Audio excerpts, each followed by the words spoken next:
ഗ്രാമപഞ്ചായത്ത് തലത്തിലുള്ള യുദ്ധം ആരംഭിച്ചു കഴിഞ്ഞു. ഓരോ പഞ്ചായത്തുകളിലും ഗ്രാമപഞ്ചായത്ത്, ബ്ലോക്ക് പഞ്ചായത്ത്, ജില്ലാ പഞ്ചായത്ത്, കോർപ്പറേഷൻ, നഗരസഭ എന്നീ സ്ഥലങ്ങളിൽ ഞറുക്കെടുപ്പ് കഴിഞ്ഞു വരുന്നു. ഏതൊക്കെ പഞ്ചായത്തുകളിൽ ഏതൊക്കെ വാർഡുകളാണ് പട്ടികജാതി പട്ടികവർഗ സംവരണം എന്നുള്ളതും വനിതാ സംവരണം എന്നുള്ളതും ആൾമോസ്റ്റ് ആയിക്കഴിഞ്ഞു.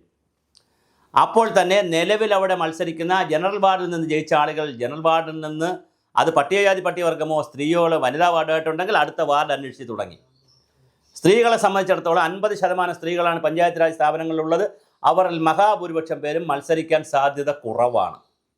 എന്നാൽ കുടുംബശ്രീയുടെ ചെയർപേഴ്സൺ അടക്കമുള്ള ആളുകൾക്ക് മത്സരിക്കാനുള്ള സാധ്യതയുണ്ട്. അവർ വലിയൊരു വിഭാഗമാണ്. കുടുംബശ്രീക്കാർ ഇങ്ങനെ സാരിയും തച്ച് അല്ലെങ്കിൽ വാങ്ങി ബ്ലൗസും ഒക്കെ തച്ച് അല്ലെങ്കിൽ ചുരിദാർ തച്ച് നിൽക്കുന്ന വലിയൊരു വിഭാഗം കുടുംബശ്രീയുടെ ചെയർപേഴ്സന്മാരോ അല്ലെങ്കിൽ കുടുംബശ്രീ ADS CDSൻ്റെ നേതാക്കളോ ഉണ്ട്. അവരിലൊരു വിഭാഗം വരാൻ സാധ്യതയുണ്ട്. അതുപോലെ തന്നെ മറ്റ് ഭാഷാ വർക്കേഴ്സ്, അംഗനവാടി, ഇങ്ങനെയുള്ള പല പല വിഭാഗത്തിലുള്ള ആളുകളൊക്കെ ഈ തെരഞ്ഞെടുപ്പിൽ വരാനായിട്ട് പുതുമുഖങ്ങൾ ഒരുപാട് വരാൻ സാധ്യതയുണ്ട്. അതുപോലെ തന്നെ വളരെ പ്രധാനപ്പെട്ട കാര്യമാണ് പട്ടികജാതി പട്ടികവർഗ ആളുകളിൽ നിന്ന് പുതിയ ആളുകൾ വരാൻ സാധ്യതയുണ്ട്.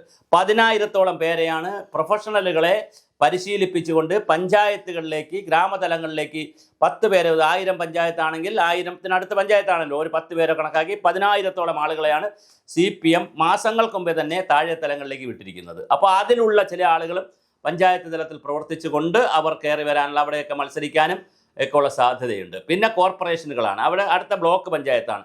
ഗ്രാമപഞ്ചായത്തിൽ സ്ഥാനം കിട്ടാത്ത ആളുകൾ, അല്ലെങ്കിൽ അത് ജനറലായി പോകുമ്പോൾ, പട്ടികജാതിയാകുമ്പോൾ, അല്ലെങ്കിൽ അവിടെ ഏതെങ്കിലും തരത്തിൽ വനിതയായി അങ്ങനെ മാറിപ്പോകുമ്പോൾ അവർ ബ്ലോക്ക് പഞ്ചായത്തിലേക്ക് കുറച്ച് പേർ ശ്രമിക്കും, കുറച്ച് പേർ ജില്ലാ പഞ്ചായത്തിലേക്ക് ശ്രമിക്കും.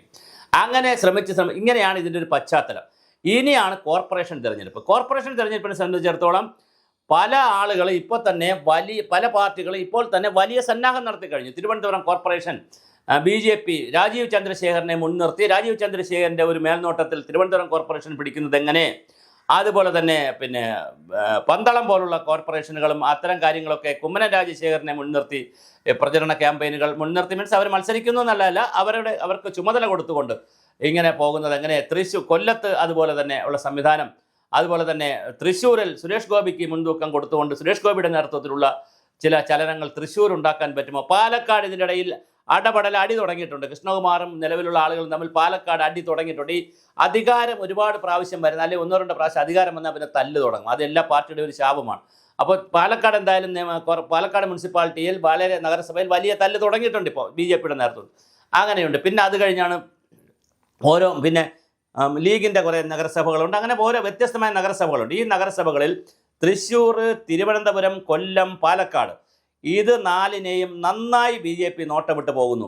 ഇതിനിടയിലാണ് നമ്മുടെ 2020 95% 95% ആളുകളെ സ്ത്രീകളെ നിർത്തിക്കൊണ്ട് അങ്ങനെ കാര്യം. ഇതിനിടയിൽ മറ്റൊരു നല്ല തമാശ നടന്നിട്ടുണ്ട്. ലീഗിൻ്റെ 3ാം ടേം എന്നുള്ളതിൽ വെള്ളം ചേർത്തിരിക്കുന്നു. 3 ടേം മത്സരിച്ചവർ മത്സരിക്കണ്ട എന്ന് പറഞ്ഞ ഒരു തീരുമാനം കഴിഞ്ഞ പ്രാവശ്യം എടുത്തു, അത് ഇംപ്ലിമെൻ്റ് ചെയ്തു.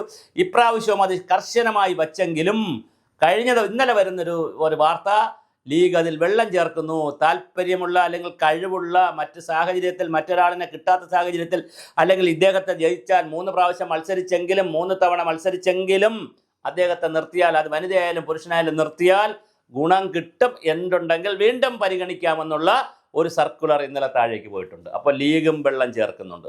അപ്പോൾ എല്ലാ പാർട്ടികളും, കോൺഗ്രസും ലീഗും കമ്മ്യൂണിസ്റ്റ് പാർട്ടികളും എല്ലാവരും ഇതിനാവശ്യമായ ഒന്ന് സ്വതന്ത്രന്മാരെ കണ്ടെത്തുക, വനിതകളെ കണ്ടെത്തുക, ഞാൻ പറഞ്ഞ കുടുംബശ്രീ പോലുള്ള സംവിധാനങ്ങളിൽ നിന്നുള്ള ആളുകളെ കണ്ടെത്തുക, അതുപോലെ തന്നെ പട്ടികജാതി പട്ടികവർഗ വിഭാഗത്തിലേക്ക് ആളുകളെ കണ്ടെത്തുക, പ്രൊഫഷണലുകളെ കണ്ടെത്തുക, സ്വതന്ത്രന്മാരെ കണ്ടെത്തുക, ഇങ്ങനെ വലിയ സന്നാഹമാണ് നടന്നുകൊണ്ടിരിക്കുന്നത്.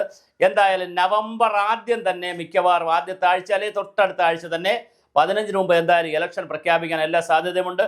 ഡിസംബറിൽ പഞ്ചായത്ത് തെരഞ്ഞെടുപ്പ് നടക്കാൻ, ഇപ്രാവശ്യത്തെ ക്രിസ്മസ് തെരഞ്ഞെടുപ്പ് കൊണ്ടുപോകും. തെരഞ്ഞെടുപ്പ് നടക്കാനുള്ള എല്ലാ സാധ്യതയുമുണ്ട്. ഡിസംബറിൽ തന്നെ ഗ്രാമ, ബ്ലോക്ക്, ജില്ലാ പഞ്ചായത്തുകളിലും നഗരസഭകളിലും കോർപ്പറേഷനുകളിലും പുതിയ ഭരണസമിതി വരും. യഥാർത്ഥത്തിൽ ഒക്ടോബർ 2-ന് വരേണ്ടതാണ്. അതിപ്പോൾ 5 വർഷമാകും. കഴിഞ്ഞ പ്രാവശ്യം താമസിച്ചാണ് നടന്നത്. ഒക്ടോബർ 2-ആണ് ഇതിൻ്റെ ഒരു ഡേറ്റ്. പക്ഷേ അത് മെയിൻറ്റെയിൻ ചെയ്യാൻ പറ്റുന്നില്ല. എന്തായാലും 5 വർഷം പൂർത്തിയായാലേ നടത്താൻ കഴിയുള്ളൂ. ആ ഒരു സാഹചര്യം വെച്ചുകൊണ്ട് ഇപ്പോൾ നവംബറിലും വരുന്നില്ല, നവംബറിൽ കേരളപ്പിറവിക്കും പറ്റുന്നില്ല. ഡിസംബറിൽ കൃത്യമായി പഞ്ചായത്ത് രാജ് സ്ഥാപനങ്ങളിലേക്ക് ആളുകൾ വരും. അതുകൊണ്ട് ഇന്ന് മുതൽ നമ്മുടെ സുഭാഷിതം ചാനലിൽ ഇതിൻ്റെ വിശേഷങ്ങൾ ഓരോ പഞ്ചായത്തിലും നഗരസഭയിലുമൊക്കെ ആര് വരും, ആരാണ് സാധ്യത, ആര് ജയിക്കാൻ സാധ്യത, ഇതിൻ്റെ ഒരു വിശകലന പരിപാടി ഉൾപ്പെടുത്തിക്കൊണ്ട് ഗ്രാമയുദ്ധം എന്ന പേരിൽ ഒരു ഒരു ഒരു പരമ്പര തന്നെ നമ്മൾ ആലോചിക്കുന്നു. അത് ഗ്രാമയുദ്ധമാണ്, അതൊരു തദ്ദേശ യുദ്ധമാണ്, തദ്ദേശ വാറാണ്, ലോക്കൽ വാറാണത്. കാര്യം പ്രാദേശിക തലത്തിലാണ് ഈ യുദ്ധം നടക്കുന്നത്. അതൊരു MLA-യുടെ തെരഞ്ഞെടുപ്പ് പോലെ ഒരു MP-യുടെ തെരഞ്ഞെടുപ്പ് പോലെ അല്ല. ഇത് മുഖാമുഖമായുള്ള രാഷ്ട്രീയമാണ്. പാർട്ടിസിപ്പേറ്ററി പങ്കാളിത്ത ജനാധിപത്യത്തിൻ്റെ ഏറ്റവും ചെറിയ രൂപമായ മുഖാമുഖ രാഷ്ട്രീയമാണ്. ഫേസ് ടു ഫേസ് രാഷ്ട്രീയമാണ് നടക്കുന്നത്. ഓരോ പാർട്ടികളും അവരുടെ മുഖം തൊട്ടടുത്തുള്ള ആളിനാണ് തിരഞ്ഞെടുക്കുന്നത്. കാരണം എന്നും കാണുന്ന പഞ്ചായത്ത് മെമ്പറെ, എന്നും കാണുന്ന ബ്ലോക്ക് മെമ്പറെ, ജില്ലാ പഞ്ചായത്ത് വളരെ പ്രധാനപ്പെട്ട ആളുകളെയാണ് തിരഞ്ഞെടുക്കുന്നത്. അപ്പോൾ അത്തരത്തിലുള്ള മഹത്തായ വലിയൊരു ജനാധിപത്യ പരിപാടിയാണ് വരുന്നത്. അതിനകത്ത് നമുക്ക് കൃത്യമായ എന്ത് ആവശ്യമുണ്ട്, ഞാൻ ഈ പറഞ്ഞ സംവിധാനങ്ങളുണ്ട്. തെരഞ്ഞെടുപ്പിലേക്ക് എല്ലാ പാർട്ടികളും വലിയ സന്നാഹമാണ്. 2020 വളരെ മുന്നിലാണ്. BJP-യും ധാരാളമായി മുന്നിലോട്ട് പോയിട്ടുണ്ട്, പല ചുമതലകളൊക്കെ കൊടുത്ത് മുന്നിലോട്ട് പോയിട്ടുണ്ട്.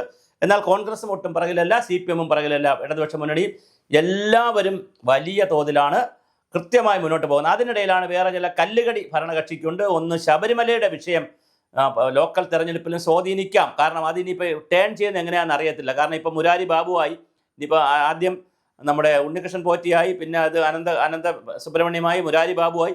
ഇനി വരുന്ന ദിവസങ്ങളിൽ ആരൊക്കെയാണ് വമ്പൻ സ്രാവുകൾ ആരെങ്കിലുമൊക്കെ വീഴുമോ, നേരെ പോയി പിന്നെ ദേവസ്വം ബോർഡ് പ്രസിഡന്റ് വരെ എത്തുമോ, ഇനി അവിടെ കഴിഞ്ഞിട്ട് മന്ത്രിമാരിലേക്ക് പോകുമോ എന്നൊക്കെ ഉള്ള ഒരുപാട് ചോദ്യങ്ങൾ അതിനകത്ത് കിടപ്പുണ്ട്. അതൊരു വലിയ വിഷയമാണ്. പിന്നെ അതുപോലെ തന്നെ ഗവൺമെൻറ്റുമായി ബന്ധപ്പെട്ട കുറേ കേസുകൾ കിടപ്പുണ്ട്. ഈ കേസെല്ലാം ED പല തലത്തിലൊക്കെ വച്ചിരിക്കുകയാണ്. അതെല്ലാം കൂടെ കുത്തിത്തിരികി ഈ ഒരു തെരഞ്ഞെടുപ്പിന് മുമ്പ് ഇതെല്ലാം കൂടി എടുത്തുകൊണ്ട് വന്ന് കൺഫ്യൂഷൻ ക്രിയേറ്റ് ചെയ്യുമോ, അല്ലെങ്കിൽ ഒരു ഭയങ്കരമായ പ്രശ്നം ഭരണപക്ഷത്തിന് ക്രിയേറ്റ് ചെയ്യുമോ എന്നൊരു ചോദ്യമുണ്ട്. അതുപോലെ NSS-ൻ്റെ നിലപാടിനെ സംബന്ധിച്ച് ശക്തമായ പിന്നെ എതിർപ്പാണ് എല്ലാ ഭാഗത്തു നിന്നും അവരുടെ സംവിധാനത്തിൽ നിന്ന് വന്നത്. അതുകൊണ്ട് ഇനി NSS നായർ സർവീസ് സൊസൈറ്റിയുടെ പെരുന്നയിൽ യോഗം ചേർന്ന് സുകുമാരൻ നായരും സംഘവും പെരുന്നാപ്പോപ്പും സംഘവും പുതിയ തീരുമാനം എടുക്കുമോ? പഞ്ചായത്ത് തെരഞ്ഞെടുപ്പിൽ അല്ലെ തദ്ദേശ തെരഞ്ഞെടുപ്പിൽ നമ്മുടെ നിലപാട് ഇതാണ്, നമ്മൾ വീണ്ടും സമദൂരത്തിലേക്ക് പോവുകയാണ്, ശരിതീവ്രവും പ്രശ്നാധിഷ്ഠിത പരിപാടിയൊക്കെ മാറ്റി ഞങ്ങളിതാ വീണ്ടും സമദൂരത്തിലേക്ക് പോവുകയാണെന്ന് NSS പറയുമോ?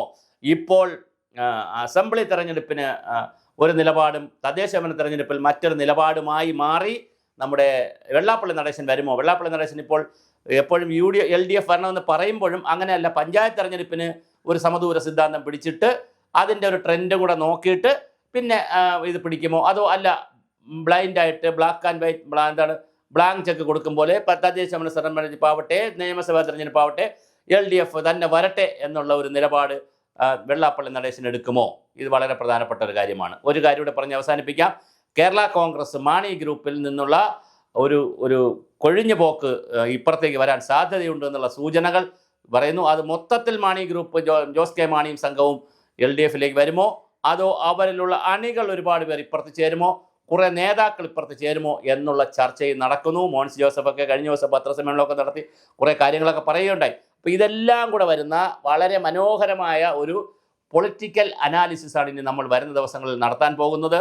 ആ രാഷ്ട്രീയ ചരടുവലിയിൽ, രാഷ്ട്രീയ വിശകലനത്തിൽ ആരൊക്കെ വാഴും, ആരൊക്കെ വീഴും, എന്തൊക്കെ സംവിധാനങ്ങളാണുള്ളത്, മുന്നണി സംവിധാനത്തിൽ എന്തൊക്കെ മാറ്റം വരും, ഏതൊക്കെ പാർട്ടികൾ അങ്ങോട്ടും ഇങ്ങോട്ടൊക്കെ മറിഞ്ഞ് മുന്നണികളിൽ നിന്ന് മാറുമോ, പുതിയ BJP എത്ര കണ്ട് ശക്തി പ്രാപിക്കും, അവർക്ക് അതിൻ്റെ ഗുണം പഞ്ചായത്ത് തെരഞ്ഞെടുപ്പിൽ കിട്ടുമോ, അല്ലെങ്കിൽ കോർപ്പറേഷൻ തെരഞ്ഞെടുപ്പിലും തദ്ദേശ തെരഞ്ഞെടുപ്പിൽ കിട്ടുമോ, കോൺഗ്രസ് ഒരു പുനർജീവനത്തിന് വേണ്ട ഒരു സെമി ഫൈനലായി കയറി വരുമോ, അതോ അടുത്ത തെരഞ്ഞെടുപ്പിൻ്റെ സെമി ആണോ ഇത്, അല്ല ഈ തെരഞ്ഞെടുപ്പിൽ എന്ത് വന്നാലും അസംബ്ലി തെരഞ്ഞെടുപ്പ് വേറെ തരത്തിലാണോ, ഇങ്ങനെയുള്ള ഒരുപാട് ചോദ്യങ്ങൾ, രാഷ്ട്രീയ ചോദ്യങ്ങൾക്ക് ഉത്തരം നേടാനുള്ള ഒരവസരമായിട്ടാണ് പഞ്ചായത്ത് തെരഞ്ഞെടുപ്പ് വരുന്നത്.